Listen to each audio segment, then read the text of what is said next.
Hey guys, welcome back to the Crimson Chocobo. It's Ezerbet again. In this video, I'll be continuing on the basics on the Final Fantasy card game. We'll be explaining the special traits such as Haste, First Strike, Brave, Back Attack, and Freeze, as well as be explaining to you some of the basic rules that you must know, especially whenever you want to go to locals or regionals, whichever you like. So going into it, the first one that we're going to go into is Haste. The card here I have is Fleeting Flash.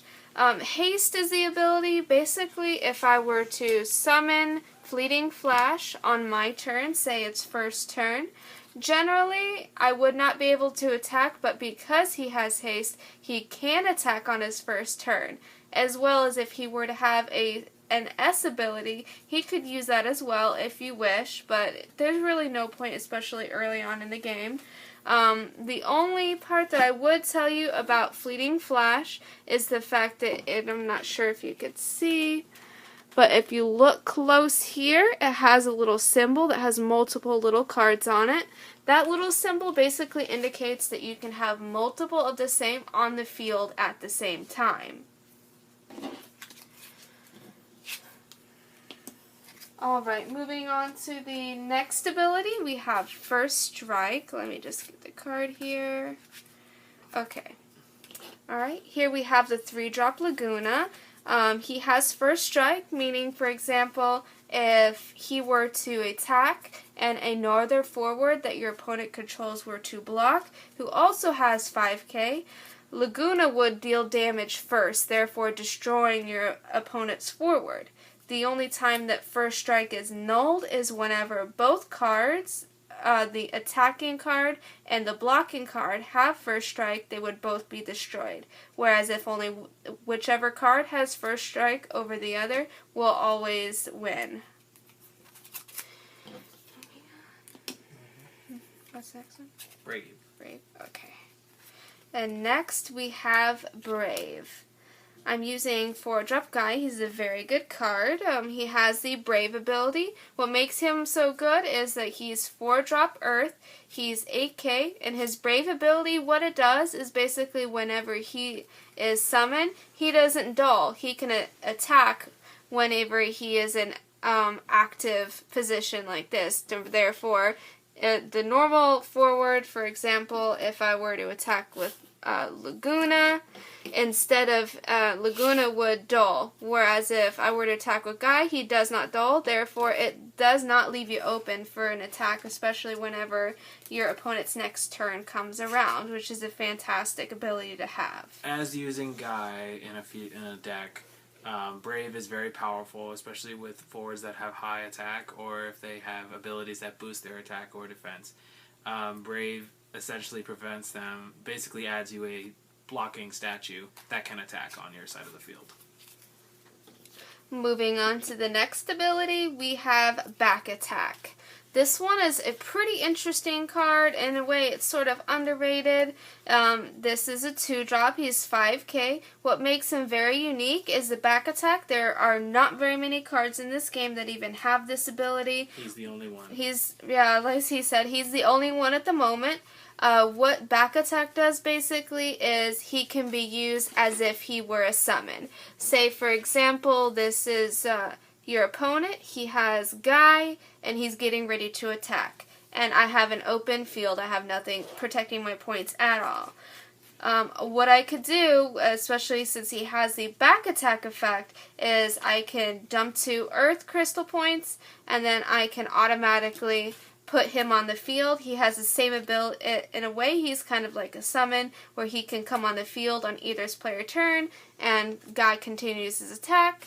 He blocks. Even though he's destroyed, I protected my points.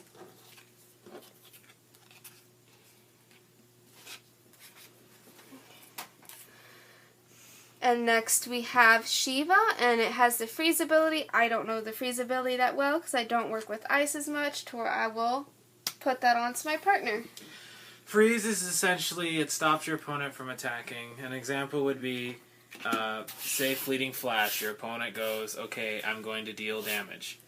Fleeting Flash would dull, and say you take a point of damage. Boom. It's EX Burst. You would choose Fleeting Flash. It's already dull, and it's frozen. Thus, it stays like this until the end of your opponent's next turn. When your turn goes, this thing stays.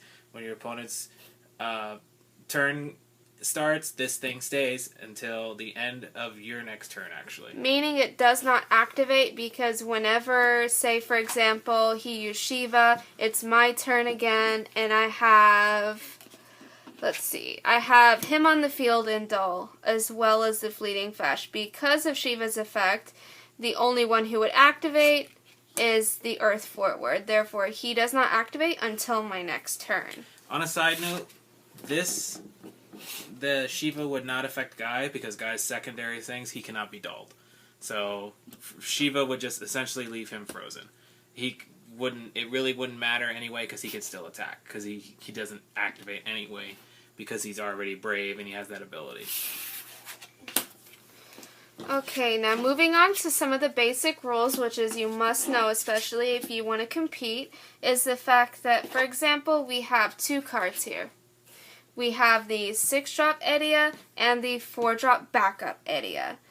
What you really need to know is the fact, for example, is if you've noticed, unlike the Fleeting Flash, they do not have the symbol on the side, meaning that you can have multiple of them on this field at the same time. Even though this Edea is a backup and the 6-drop is a forward, you cannot have both of them on the field. Therefore, you cannot play, say, I play Edea and then I activate Edea. You cannot do that. It's either or. The other basic rule that you need to know, I'll use Warrior of Light for the example. He is a light forward. Whenever you have any light or dark forward on your field, you can only control one, unless you have Cosmos, if I'm correct. If you have the backup Cosmos on the field, you can have more than one light on the field at the same time. Or if you have a dark, you have to have Chaos, yes. Which is a backup. He allows you to have multiple dark on the field at the same time. But you can only, if you do not have either of those cards, you can only have one on the field. You have anything to add? But also, too, light and dark cannot be at the field at the same time.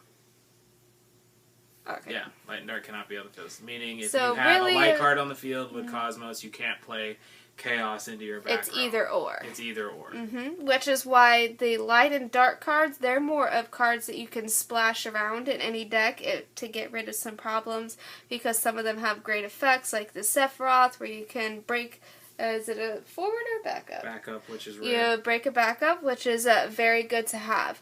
Now, the other point that I have to point out is, like all these cards, if you look on the corner, they have the amount of CP that is needed to get them on the field. The only difference is CP, meaning crystal points. Like this one, the Edea, she would need 4 crystal points for lightning. The only difference with her, though, is with any other element except for light and dark. As long as you have the first crystal point, the minimum of 1, being the element that you're trying to summon, you can say, for example, I get rid of Fleeting Flash and put it into the break zone, meaning that would give me 2 lightning crystal points. And just say, for example, I have Guy as well in my hand and I just need to get rid of it, and I can dump Guy, but I would still be able to get Edea because the first one I used was the same element. There are restrictions to this rule, as in her mono fire deck profile. The Zanji requires all fire crystal points, meaning you have to dump all fire forwards or have fire backups in order to use it. But so far, he is the only card that is element restricted. Yeah, right there's now. not very many that tell you have to use this element, which is very good. Now, the big difference between the fact that you can use the first one, a minimum of 1, and any element, is you have Warrior of Light. Warrior of Light is not restrictive. You can use 2 fire or 2 earth or 1 earth, 1 water. It doesn't matter. He can use any. Vice versa for dark cards as well. And vice versa for dark cards. Now, the only thing I would tell you is why they recommend not to run too many light or dark is the fact that, say, I have a hand and I'm trying to dump one of my cards to where I can get I'm trying to get my other Edea out on the field. And say this is my hand right here. I cannot dump the other Edea and then the Warrior of Light for the crystals. You cannot mill any crystals from light and dark if they're from the hand. You cannot do it at all. On a side note, there is a light backup by the name of Foyusa. If you have him on the field along with, say, another element, an earth backup, if you mill that earth element first and then Foyusa, that is okay. Because the elements after the first element, whatever, say you dump earth, the first crystal point is always the element you want to summon. After that, the rest of the crystal points are colorless. They have no color, meaning you can use light or dark. As long as they're on the field, whereas I stated a minute ago, as a backup. But if you try to dump one from the hand into the break zone, you're not going to get anything out of it. You're just practically dumping away a card that could possibly save you later on in a game. Yep. Is there anything else that you need to add on to it? Again, this is tutorial part 2. Part 1 you can view on the channel. It's a lot shorter. This one's a little more in-depth. That's why the length is a little longer. But once again, I've stated before, this is the Crimson Chocobo. We are here to help in the description that I wrote today about to help the Final Fantasy community, mainly in North America, come together and share our ideas and just expand the game here in North America. Other than that, do you have anything else to say? No, that's pretty much it. If you like the video, just leave a like. And if you want to see more future videos, and just subscribe to us. And thank you for watching. And also share so we can get more people.